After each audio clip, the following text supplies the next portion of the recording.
Hello everyone, my name is Ritik. I am from 8th standard. You can see I have made a door security alarm.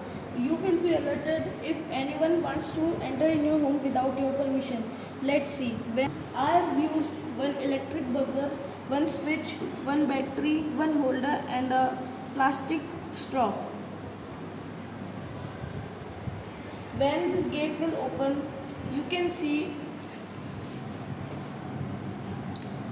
it will start blinking because the connections of wire are connected with this buzzer.